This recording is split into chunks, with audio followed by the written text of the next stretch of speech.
Hi guys, this is Teacher Lynn, and today I have a very nice activity, a simple science experiment. We're going to the moon craters. So are you ready? What we need? Droppers and assorted food coloring.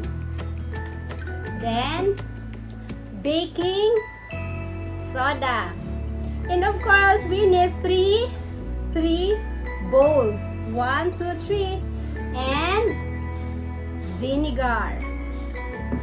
So are you ready? Are you sure? Can I see thumbs up? There you go. So I think you guys are ready.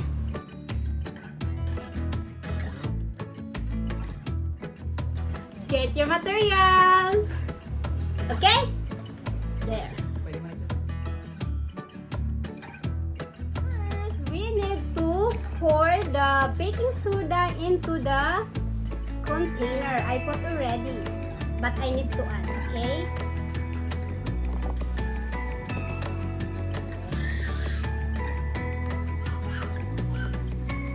And the next, we need to put, what is this?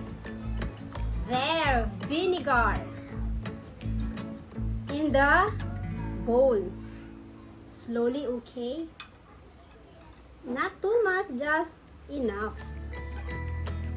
There you go.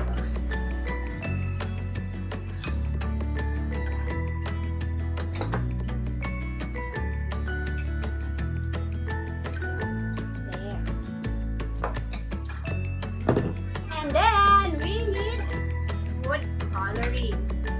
This time I will use blue, red, and yellow. You just maybe put 2 drops. Okay? 1, 2. See? It's up to you.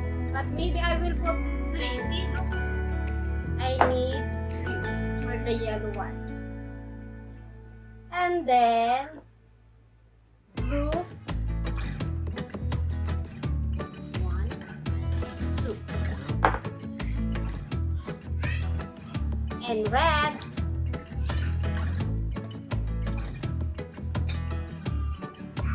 1 2. There. And I will use dropper to mix the color. See, look. And also I will use the dropper to mix the blue one and the red. There.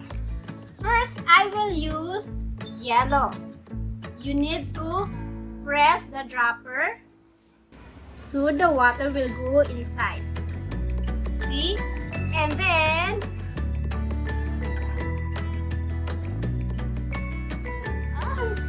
let's see what will happen. Oh!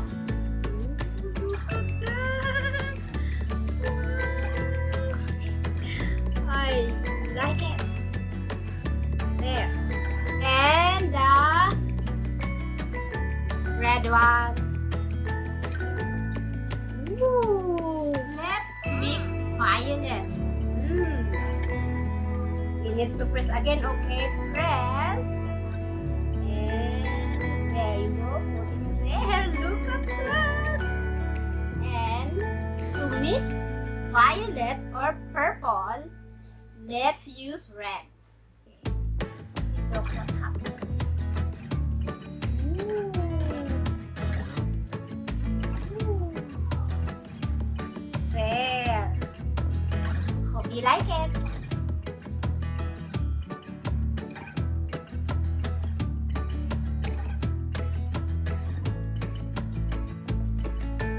Okay guys, look!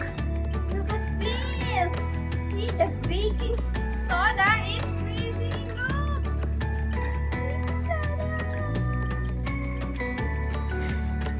I want to use the yellow one, okay? Is it okay? I want to put it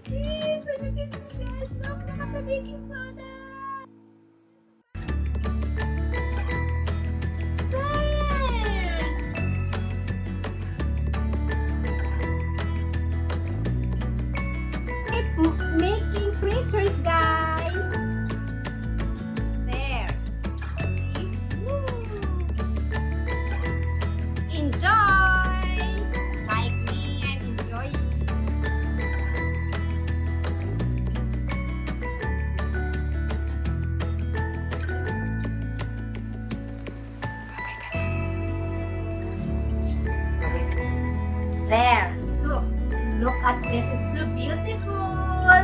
Thank you so much and have fun.